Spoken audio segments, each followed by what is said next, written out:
Greetings, folks. Ealer here. Today's replay features a returning guest. This is Shaori 1966 from the Southeast Asia server, who is sailing for us the premium Tier 6 Royal Navy destroyer HMS Gallant. He is in a Tier 6 domination match on Ring, and there are 2 aircraft carriers per team. Now, Shaori's build in the Gallant is very good. The only thing that I would probably change is pick up Survivability Expert instead of the Torpedo Armament Expertise skill. And this is because it's very important for destroyers in general to be able to survive as long as possible in matches.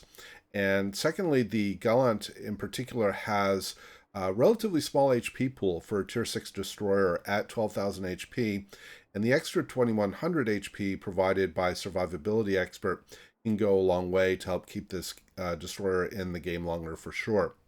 Now, Shari has come over here to the Alpha Cap to help contest and spot the cap, and then we are going to run into the Nicholas, the opposing Nicholas, that in fact we've now just detected him as he's about to slip into the cap. Shari's going to drop smoke here to try to avoid, I think, being reset.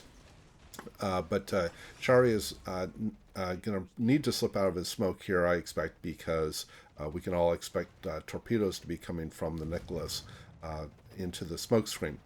Now, one thing I should point out tactically is when I play any ship, but in particular when I play destroyers, I look at the placement of the team, and I try to want to have a balance of the destroyers between the 2 flanks. And since each team has only 2 destroyers, it would be logical to have one destroyer go to each of Alpha and Delta. Now, in this case, Shaori being the easternmost destroyer that was closer to Delta, he elected to come to Alpha, where his allied Mutsuki is also. So the Allies have committed both of their destroyers to the same flank. That's suboptimal in my opinion. Right now, the opponents are able to take Delta with no spotting and no contesting. But as it turns out for this game, it won't really matter in terms of the overall outcome. But as a general observation around tactical positioning, it's like I said, it's generally a good idea to try to spread things out so that you have a balance of spotting, area control, and capping capabilities. Shari, I think, was trying to close in on the Nicholas to maybe spot him firing from within the smoke, or at least try to get some torpedoes off. His torpedoes were not quite ready, and he is going to avoid these torpedoes from the Nicholas.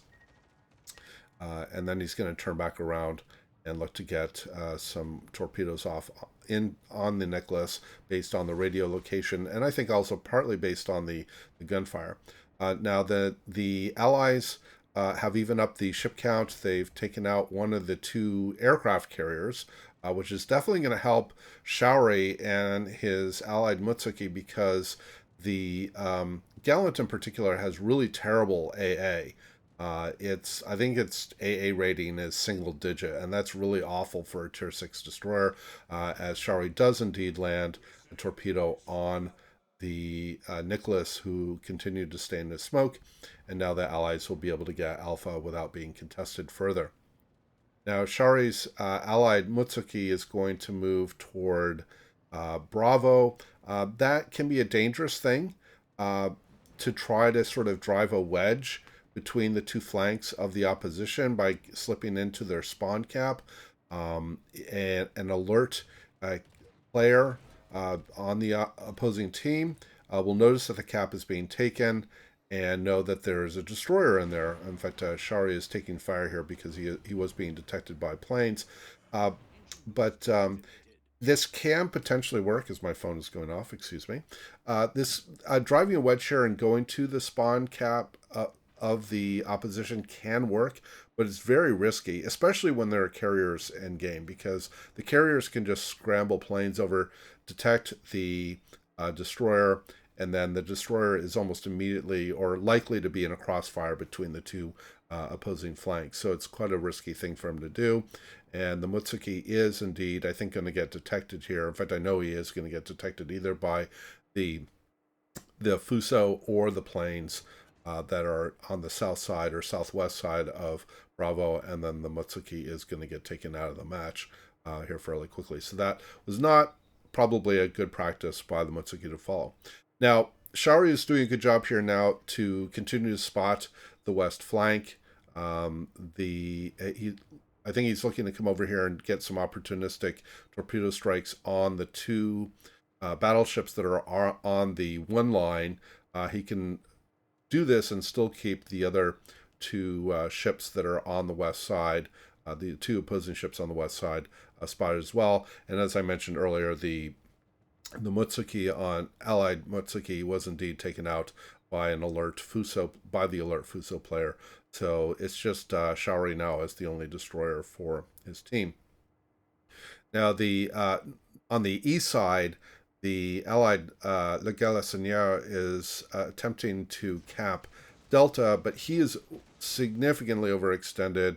He's got at least 3 ships that can fire on him. It's clear that he's being reset because the progress on the cap is constantly being set back.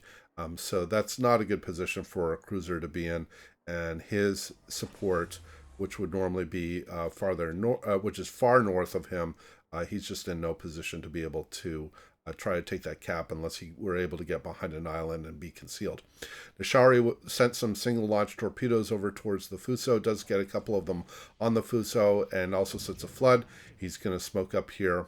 He's going to take a couple of overpens, and he's going to set a fire on the Fuso. So my guess is that this fire was set in less than 10 seconds after the flood was set. So my guess is that the Fuso did not have damage control ready. In fact, he has now just set a second fire. So he's going to rack up some damage on this Fuso here pretty quickly. He's going to send some more single launch torpedoes on the Fuso.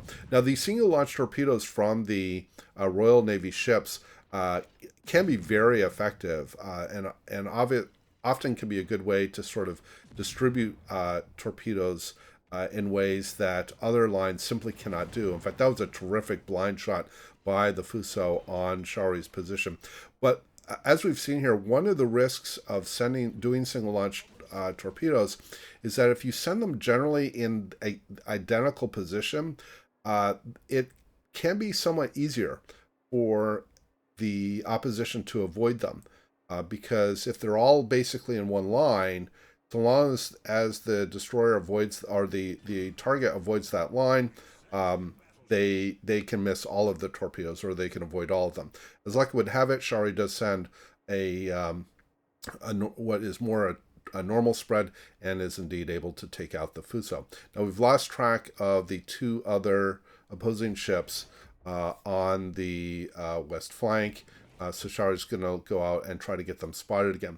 Now, coming back to the tactical situation, the Allies did indeed lose the Gallant that was attempting to cap Delta, and the ships, the counts are even. Shari's team has a modest lead, I think, because either the types of ships they've sunk, or maybe, in fact, the reason is because the Allies contested Delta for a while, and so the opponents were not getting points for a while. Now Shari's looking to get another strike in here on one of the other opposing battleships, this Koenig, which is just barely outside his torpedo range. He is going to send here, I think. But yeah, he has indeed sent. That Koenig is very much on the edge of his range. I'm not sure. I don't remember if those are going to reach. But Shari's now pushing toward Bravo. And again, this is an area where it can be quite risky for a destroyer to attempt to go solo a cap with no backup and basically advertise their position and their presence. He's also very close to the other to the second of the 2 aircraft carriers, so he can get spotted here relatively quickly. He does have smoke ready to go. It does in fact look like, yes, in fact he does get a devastating strike on the Koenig. So that was a very nice send. Obviously the battleship sailed in basically a straight line, and as luck would have it, the torpedoes were within range to be able to hit the battleship. So that was, again, I'm sure at this point Shari has a terrific grin on his face, and he is looking to get this cap. And it looks like the aircraft carrier is not attempting to spot Showery, which, again, if I were the aircraft carrier player, I would be looking to do, because I know the cap is being taken. I can't see what it is. It has to be the destroyer. That also means the destroyer is very close to me, which is a threat to me as the aircraft carrier as well. Showery does get the solo cap. Now, Showery has a choice to make here, and in my opinion, he makes the right choice. It's often very tempting, and we see this a lot in games, where a destroyer, after having secured a cap, will then go hunt a carrier. And carrier hunting, to me, is generally a bad practice. I'm not going to go into that into too much detail. I think that's probably worth a separate video to talk about tactics involving carriers. But the better thing for him to do is to go and defend the cap that they had already secured, and that's exactly what he's doing. So he's going to come over here and defend the cap against the other Fuso that's on the opposition. He is quite close. He's going to be, he runs a risk here because he is forced, his maneuverability is forced because he has to stay, he's now within detection range, excuse me, of the Fuso, because he can't turn further out due to the island that's on his port side. He does take some shells, but he is able to weather that hit. He has, again, sent some torpedoes on the Fuso. Now, if I'm the Fuso, I'm thinking, destroyer, there's torpedoes coming, but the Fuso just doesn't change his course and speed, and that becomes another devastating strike for Showery. So probably a reflection of Showery's comments about how everything went very well, or everything went right in this battle. His third devastating strike for his team. He's up to 133,000 in damage. Now he's has the other Ryuho in his sights. Now's the time that it's okay for him to push forward and look to target the carrier, because the Allies are now sweeping down from the east flank, and he can have backup if he needs it.